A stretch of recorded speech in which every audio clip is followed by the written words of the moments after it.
In this video, I'm going to go through 10 basement conversations that occurred on The Sopranos, and then I'll tie it all together at the end and say which ones I feel were the most significant. We'll start with Jimmy Altieri. He's also been described as, "It smells like Paco Rabanne crawled up your ass and died." Season 1, Episode 11, Nobody Knows Anything. You got a problem. Yeah, I know. I'm working on it. Working on what? In Nobody Knows Anything, Jimmy Altieri, the lucky man, seemingly tries to get Tony to admit incriminating information on tape about their recent score and the dead Colombian. Tony catches on to this game pretty quickly. So, what are you gonna do about the Colombian money? They were putting the screws to me like I was a school kid, telling me that the money was marked. They even said that there's a new fingerprint technique that lifts it right off the bills. Well, you out on bail on that conspiracy thing, right? Yes, so?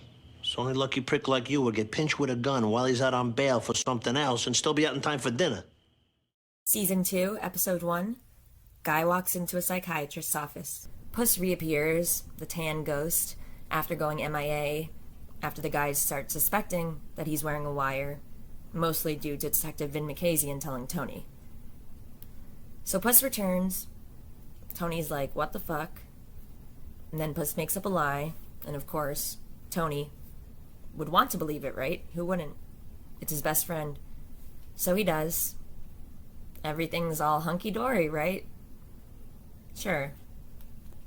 Anyway, one thing led to another. You can't send one feeler to me. I'm gonna trust you, Paulie. Take the word of a degenerate cop over me. Come here.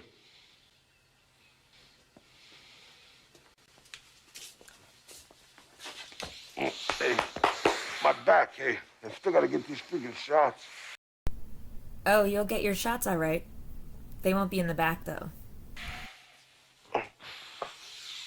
You fucking beached whale. Hey. Hey, you wanna pat this down too?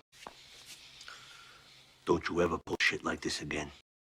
Season 3, Episode 1, Mr. Ruggiero's Neighborhood. And now for a fun mafia history fact.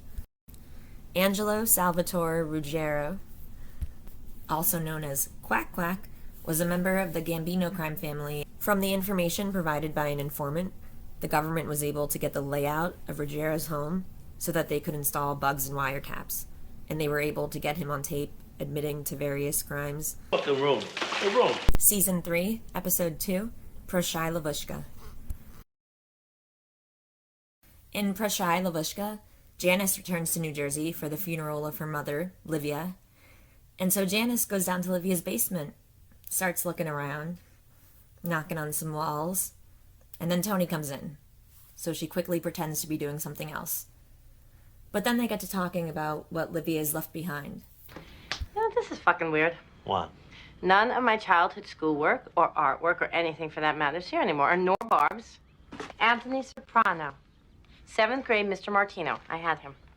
Why Fear Strikes Out by Jim Purcell is a good book. Season 3, Episode 4, Employee of the Month. Tony repeatedly tells Christopher that he promised Jackie Sr. that he wouldn't let Jackie Jr. get into that life. So Christopher's like, "Oh, but it's okay for me to be in that life." And then there's this moment where Tony really doesn't know what to say. Because, yeah, what do you mean? Why is the life not good for him, but good for me? Tony's really kind of left speechless for a bit.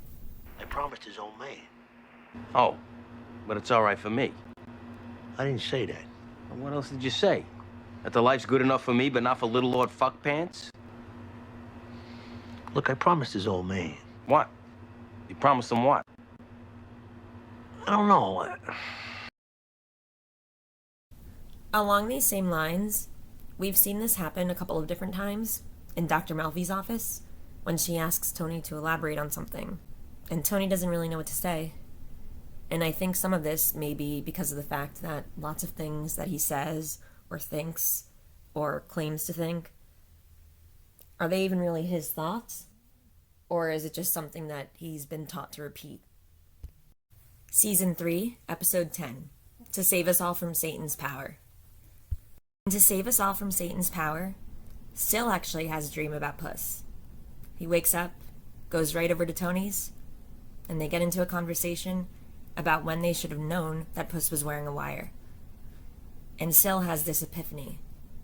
It was the sit down. That was when he was first wired up. That damn Santa outfit.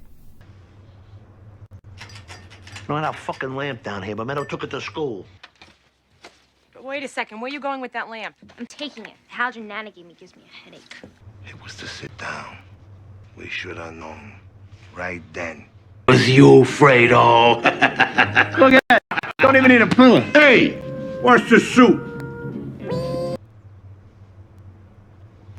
It's all the time you need. When they flip somebody, they try to get them back on the street right away. That very day. This, problem with the red-tag garbage dumping in Payton City? Look, at Christmas, he wants to talk about medical waste. Season 4, Episode 2, No Show. In this episode, Sil gives Patsy the okay to steal floor tiles from the Esplanade construction site, even when he knew that Tony didn't want them to do that. Tony ends up finding out, and he and Sil have a conversation about it in the basement the following morning. I'm just asking. Is it a hanging offense or not? Did you deliberately disobey me? Of course not. The whole thing, misunderstanding. See, the whole thing was just a misunderstanding. A misunderstanding worth $30,000. Let's hand it over. I'll have the rest for you later. I know you will. Season 6, Episode 9, The Ride. We don't see this scene until the ride, but it happened in long-term parking, theoretically. I can't even say it. Adriana.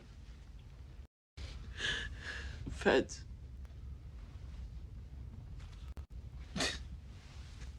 Hello. Tony, how could you even think that? I can't. I can't do it, Tony.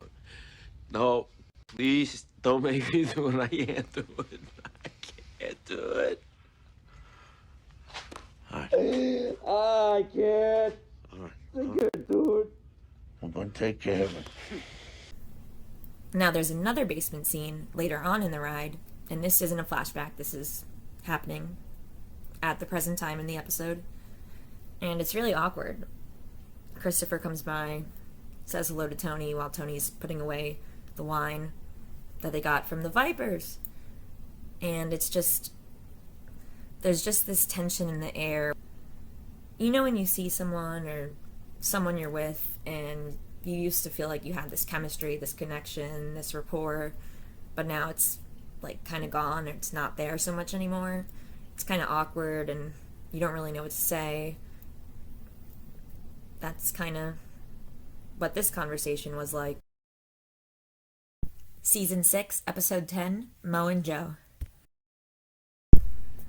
In Mo and Joe, Janice finds out that she's getting the house that used to belong to Johnny and Ginny Sack, which she was raving about when the girls went over to Ginny's house earlier on.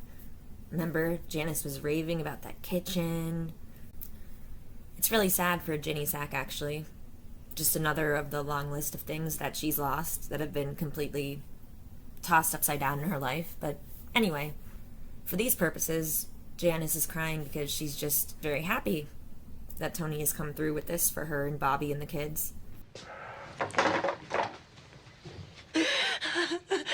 Jan. No one knows what goes on in my head. What's the matter? What happened? She's happy. Looking from a 30,000-foot level, the most important, consequential basement conversations on The Sopranos involve rats. Tony and Christopher's conversation about Adriana. Tony and Sil's conversation about Puss when he started wearing a wire. We have Tony's basement conversation with Jimmy Altieri, in which Jimmy pretty much outs himself as a rat. Something interesting that I wanted to also note: the AC units. The ventilation units, specifically. Way back in the beginning of The Sopranos, Skip Lipari tells his fellow FBI agents that Tony feels comfortable talking to people in the basement about business because he thinks the noise from the vents will drown out the ability of anyone to hear it. Now, here we are, Season 6, Episode 6, Live Free or Die. Tony's recently gotten back from the hospital after being shot by Junior and being in a coma. But now, he just wants them silent. Now he just wants silence. Now he doesn't want to be bothered by those damn air vents making all those noises. Meanwhile, usually it's the other way around. Things change, huh? And so overall, there's this place that Tony finds safe, or at least safer than most other places, to have business conversations. But in fact, in reality, it's one of the places where he's the most vulnerable, whether it's from a lamp, another person, so on and so forth. Thanks for watching. I hope you enjoyed this video. Long for your kiss, go on.